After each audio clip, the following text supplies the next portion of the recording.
Goeiemôre vriende, hierso op die nuwe week wat voor ons uitgestrek lê. Dit is inderdaad Maandag 2 Februarie 2026. Mag jy sommer net die liefde en die genade van die Here op 'n wonderlike manier ook vir hierdie week belewe, né? Kom ons maak dit oor toe. Here, ons wil graag met ons geloofsbelijdenis vandag begin deur vir u te sê, ons glo in u as die skepper van die hemel en die aarde. Ons glo in Jesus Christus, die eniggebore seun, wat ontvang is van die Heilige Gees en gebore is uit die maagd Maria, wat gelei het onder Pontius Pilatus, gekruisig is, gesterwe het en ter helle neergedaal het, wat op die derde dag weer opgestaan het uit die dode, opgevaar het na die hemel, waar hy sit aan die regterhand van God, ons almagtige Vader, waar hy sal kom om te oordeel oor die wat lewe en die wat reeds gesterf het. Vader, ons glo in die Heilige Gees, God die Heilige Gees. Ons glo in 'n heilige algemene Christelike kerk, die gemeenskap van die heiliges, die opstanding van die vlees, die vergifnis van sondes en in die ewige lewe.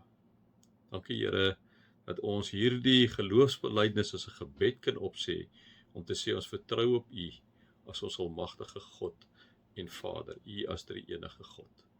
Amen. Vriende, mag daar vir julle genade en vrede en oorvloed wees, sodat julle God ken, Jesus ken en die Heilige Gees ken. Vriende, as ons nou in 1 Tessalonisense, soos julle nou al reeds weet, ons sien die brief is so geskrywe so 50 na Christus. Ons sien dat Thessalonika was die hoofstad op daardie stadium, liewe vriende, van die Romeinse provinsie Macedonië. Hy was ook die grootste stad gewees. Hulle sê ook dat die belangrikste Romeinse hoofweg tussen Rome en die ooste, wat ook genoem word Via Egnatia, het deur die stad geloop. So Thessalonika was 'n bedrywige handelsstad gewees, een van die floreerendste handelssentrums gewees, 100.000 mense gewees, oorgrote meerderheid was inwoners gewees, was Grieke gewees, en daarna gevolg by die Romeine en 'n paar Jode, né? Ons sien die brief is geskryf deur Apostel Paulus en deur Silas en deur Timoteus. Ons sien verder as ons daarna kyk, Paulus is waarskynlik in Rome as hy omskrywe. En ons sien op daai stadium, vriende, die situasie was dat hierdie mense in Thessalonika het groot vervolging belewe, né? Hulle het afgode verlaat om die lewende God te aanbid. En wat het gebeur, liewe vriende? Hulle is vervolg omdat hulle gesê het Jesus is die Here. En dit het direk gebots met wat die ouens daar gesê het, Caesar is Lord, né? Hulle het gesê Caesar is nie Lord nie. Hy sê te gewoon nou, Jesus is Lord, Jesus is die Here, Jesus is die hoof, as ons dit sommer verder in Bybelse taal kan omskrywe, né? Dan sien ons verder, liewe vriende, daar spreek 'n hele paar ander goeders aan wat ons inderdaad nou later bietjie sal by stil staan. Nou, hierdie is 'n absolute tipiese brief, vriende. Dit is so mooi om te sien hoe Paulus dit skryf. Jy kan nie twyfel dat dit 'n brief is nie. Hy sê hierso, begin hierso, ons het dit gelees al eergister, waar hy sê, julle weet tog, dis nou hoofstuk 2, 1 Tessalonisense 2, julle weet tog self, broers, dat ons koms na julle toe nie op 'n mislukking uitgeloop het nie. Inteendeel, al is ons kort tevore in Filippi beledig en mishandel, soos julle weet, het God ons die moed gegee om sy evangelie aan julle te verkondig, ondanks felle teenkanting, né? So, vriende, al reeds daai tyd, ons het dit vir mekaar Saterdag ook gesê, dis nie ligte musiek om 'n kind van die Here te wees nie. Ons word baie plekke vervolg, geweldig baie plekke vervolg. Ons sien dit oral, ek hoef nie dit vir julle te sê nie, né? En dan sê hy hierso, ek skiep dit sommer 'n bietjie om ons adres, want hy sê, ons wil nie die guns van mense probeer wen nie, maar doen wat God verwag, hy wat ons diepste gedagtes toets. En dan sê hy die volgende, hy sê, met vleitaal het ons nooit ons opgehou nie, soos julle trouwens weet, hepsig was nooit ons verborge motief nie, daarvan is God ons getuig. Dit is 'n brief, hy skrywe vir die mense, om een, liewe vriende, hou hy verskriklik baie van hulle, waar hy gesê het, ons bring, sonder ophou bring ons dan voor God ons Vader in herinnering, die werk van julle geloof, die inspanning van julle liefde, en die volharding van julle hoop op die Here Jesus Christus. Ne? So, hy kyk eintlik met verwondering na hierdie klompie mense, en dan kom sê hy maar net, Hulle het self die evangelie ook aan hierdie ouens in Thessalonika verkondig, en hy sê hy hou met nie vleitaal op nie, hy het felle kritiek het hy ervaar, hy sê dit het nie vir hom gegaan om eer nie, vers 6, hy sê al kon ons as apostels van Christus allerlei eise aan julle gestel het, ons was liefdevol, ons sag teenoor julle, soos 'n ma wat haar kinders vertroetel. Is dit nie mooi taal wat hy gebruik met hulle nie, né?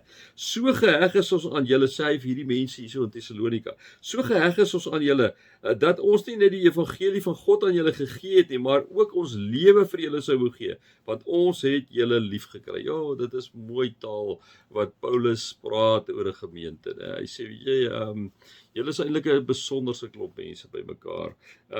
Ek sou my lewe vir julle gegee het, omdat ek julle hier lief kry het. Dit is amper vir my soos in ons gemeente, vriende. Ek is nou baie jare hierso by julle, en ja, mens kan nie anders om lief te wees vir mense in so 'n ongelooflike geloofsgemeenskap nie, né? Wat Paulus ook hierso sê.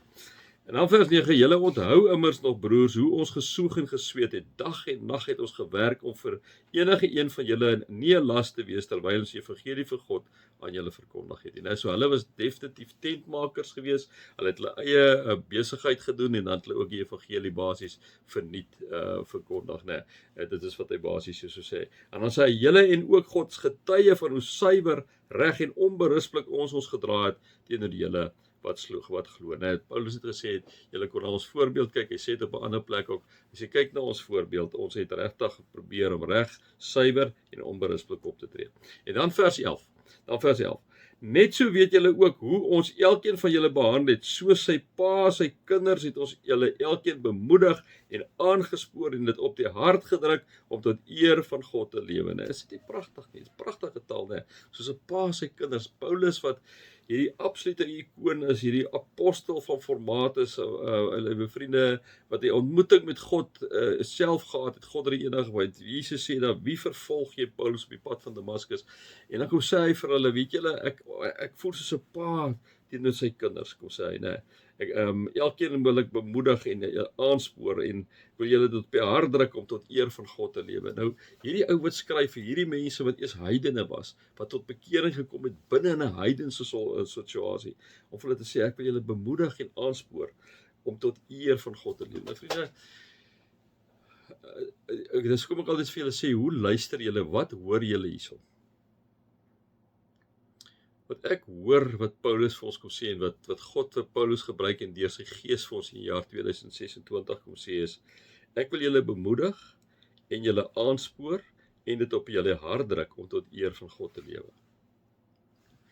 En dit is die boodskap wat ek hierso uitkry, 'n paar ander ook, maar dis die boodskap wat ek uitkry. Hoor die Heilige Gees se stem as hy hierdie skrifgedeelte vanoggend gebruik, en hy vir jou kom, en hy met jou kom praat en vir jou kom sê,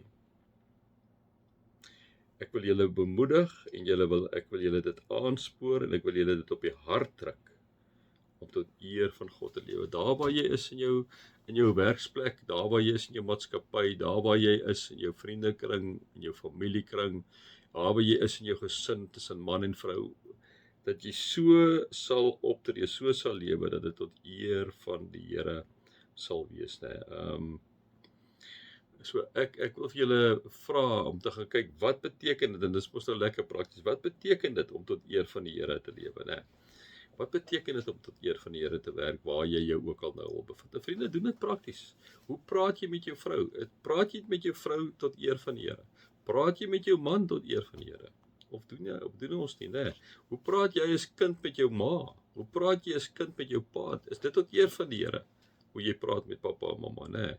Hoe praat jy met jou kind? Hoe praat jy met jou ma en pa? Hoe praat jy met oupa en ouma? Hoe praat jy met jou werkgewer? Hoe praat jy met jou vriende? Is dit alles tot eer van God? Dis wat ek by Paulus vandag hoor. Mag julle God se liefde ervaar, sy genade en sy teenwoordigheid. Amen.